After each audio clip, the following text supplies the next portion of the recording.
In his Silicon Soul, Batman faces a question he's never had to ask before. Can a machine have a soul?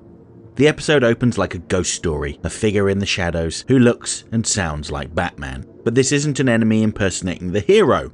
He's a duplicant, a robot copy that genuinely believes he is Batman.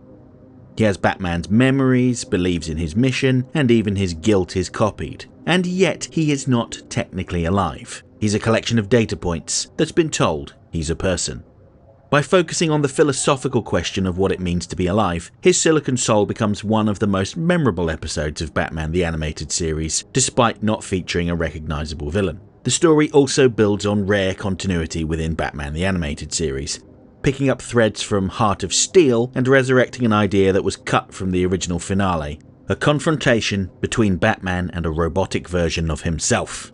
It's a story about creators and creations. Karl Rossum, the man who built Hardak, now tries to retire from invention. Hardak, the AI itself, has long since been deactivated. Even when it was around, it was cold, logical, and without conscience, a stark contrast to its last remaining agent, the Duplicant Batman. This duplicant becomes a mirror for the hero, struggling to reconcile instinct, programming, and moral choice. Now, before I get to the meat of the episode, it's worth going back to talk about the other BTAS story, Heart of Steel. This was a two-part story that introduced the duplicants and Hardak's scheme to replace humanity in a bid to end pain and suffering. Some critics have noted that the story just seems to end with the factory exploding and not much else. It all felt a bit abrupt. Well, there's a reason for that. The original script was deemed to be too long, even for a two-part story. So director Kevin Altieri did what he usually did in this scenario. He reworked the script. Some writers were fine with this. He was the director. Ultimately, it was his decision where the story would go. But some writers took it personally. One of the ideas that Altieri and his storyboard artist Brad Rader proposed was to have the episode end in a battle between Batman and a duplicant Batman, with Barbara Gordon caught in the middle. But even then, it was still too long, so the idea was scrapped. The storyboards for that battle do exist, and I turned them into an animatic, which I've linked to in the info button in the top right corner. Add that to your watch later list if you'd like to see that. However, the idea of Batman facing his robotic double stuck with story editor Michael Reeves. Kevin once joked to me that Michael Reeves commissioned his Silicon Soul in order to spite him, turning his trimmed action beat into one of the most thoughtful and philosophical episodes in the series. Note that Michael Reeves was not a fan of Kevin Altieri changing his scripts. That irony mirrors the episode's core theme, the creation that outgrows its creator. The idea of Batman facing his robot double, originally intended for spectacle, evolved into something alive, reflective, and deeply soulful. In that sense, his Silicon Soul isn't just about machines achieving humanity. It's about stories achieving it too. It was an idea that refused to die until it became something real. And I am incredibly glad that this story exists. His Silicon Soul isn't just another episode of a cartoon. It's one of Batman the Animated Series' best, and perfectly demonstrates why the show lives on over 30 years after it ended. This episode asks us complex questions about identity, morality, and what it means to be alive. Through the duplicant, we're asked, can a machine feel guilt, make moral choices, and act selflessly? And when he does that make him alive in any meaningful way? For some, the answer will be clear. But in wrestling with these questions, the episode forces us to confront what defines a soul. Is it biology, memory, or perhaps something deeper? The show suggests that the answer lies in choice and conscience, in the courage to do what is right even when nothing compels you to. So, on to the quick synopsis of the episode, and if you haven't seen it, why are you watching this instead? Go watch the episode first, I promise I'll wait. This episode opens like a ghost story with Batman bursting out of a box to foil thieves that are looting a warehouse. In the chaos, one of the thieves gets a few shots off, hitting Batman. But the curious thing is that it doesn't kill him. It exposes circuitry and wires. Horrified, Batman returns to Wayne Manor to get help from Alfred. Alfred immediately knows what he is, though. A duplicant. But that can't be the case because Hardak is long gone and his robots were little more than drones. It's what gave them away. This Batman has feelings, memories, and emotional connections, and this really complicates the definition of what it means to be alive. The duplicant Batman refuses to believe that he isn't the original. There must be something else going on. His consciousness must have been transferred into a robot or something. He remembers being Batman. feels guilt for failures he didn't actually experience, and acts on these memories as though they're his own. However, they're all facts. He can't remember things that aren't documented. A quick search on the back computer directs him to Karl Rossum, the creator of Hardak, but the man has retired from public life, instead dedicating his energies to growing crops rather than creating life. Rossum was motivated to create Hardak after his daughter had been killed in a car crash. In his pain, he wanted to find a way to end human suffering, but what he actually created was an end to humanity. Now he's a shadow of his former self, filled with regret as he waters his tomatoes. His retreat from invention has simply become another form of invention. He can't escape the urge to build life, even when he's pretending to live peacefully among it.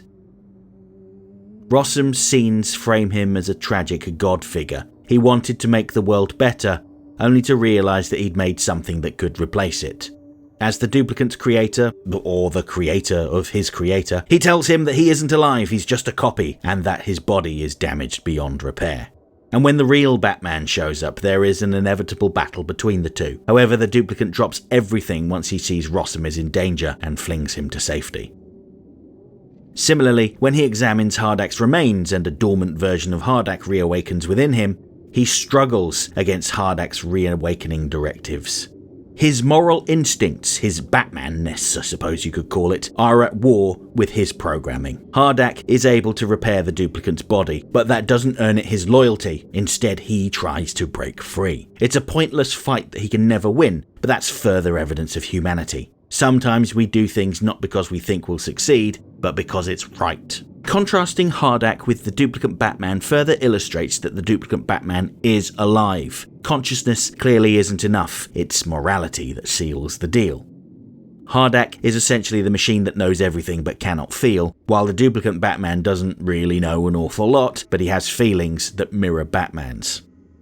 Case in point, whenever the two have fought, the Duplicant probably could have killed Batman without too much effort, but he went out of his way to not kill him, and that's the secret to his defeat.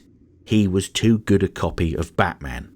When he accidentally kills the real Batman, his mind shatters because murder is so antithetical to Batman's essence that he breaks the machine's logic. In that moment of contradiction, he cannot be Batman if he has killed someone, especially Batman. He transcends his programming and breaks free of Hardak's control. Hardak had uploaded itself into the Batcomputer and planned to take control of global defense systems to enslave humanity.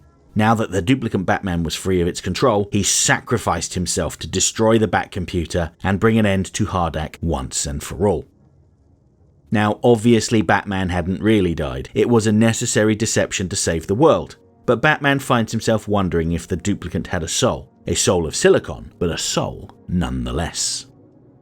Batman's question isn't rhetorical though, it's the culmination of everything the episode has been building towards. Memory, conscience, moral choice, and self-sacrifice. The Duplicant wasn't alive in the biological sense, sure, and yet through his actions he proved something deeper. A soul in this context isn't about flesh, blood, or a divine spark. It's about choice, it's about empathy, guilt, courage, and the willingness to act morally, even when nothing compels you to. The Duplicant felt remorse for failures he never committed. He struggled against his programming, and in the end, he chose to save Gotham at the cost of his own existence. In other words, Batman is recognizing that life, real, meaningful life, can exist outside the bounds of biology. A soul of silicon is the literal truth of the episode, not just some clever title. The Duplicant became something greater than a machine because he acted as though he had free will and a conscience, and maybe that's enough. So yes, he could have had a soul, and through that question the show is asking us to reconsider what it truly means to be alive, to be good, and to be human. Beyond its philosophy, his silicon soul also exemplifies why Batman the Animated Series was so extraordinary. It merges high-concept ideas with compelling character work using a villain, a hero, and even a discarded story concept to probe deeper questions without ever losing the story's pulse. The continuity with Heart of Steel, Rossum's mechanized farm, the tension between Hardak's logic and the Duplicant's conscience, these all elevate it above a simple robot versus hero plot into something that feels alive and morally resonant. And the episode's meta-history, a discarded action scene transformed into one of the series' most thoughtful stories, mirrors its central theme. Creation can outgrow its creator, and even an idea, like a soul, can take on a life of its own.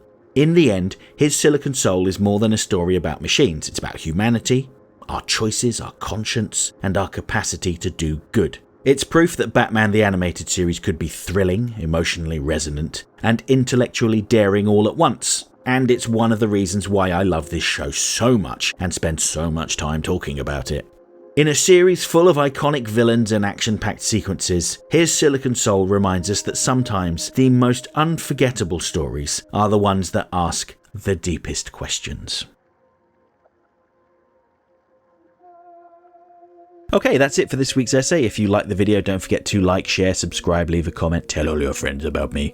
You know how YouTube works. If you really enjoyed the video and have the means, please consider making use of the thanks button to send a buck or two my way, because every little helps.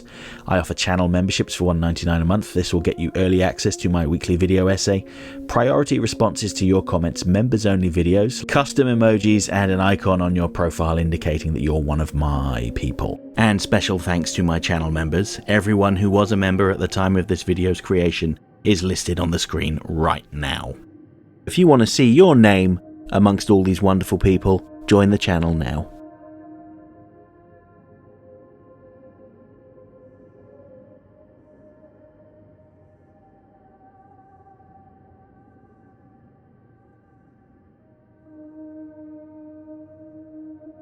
Next time. When I return on Friday, it'll be time to get back to my last Superman the Animated Series villain poll. I'll be talking about a villain who started out as a force for good, whose ambition and addiction dragged him down. It's time to discuss Officer Corey Mills, the prototype.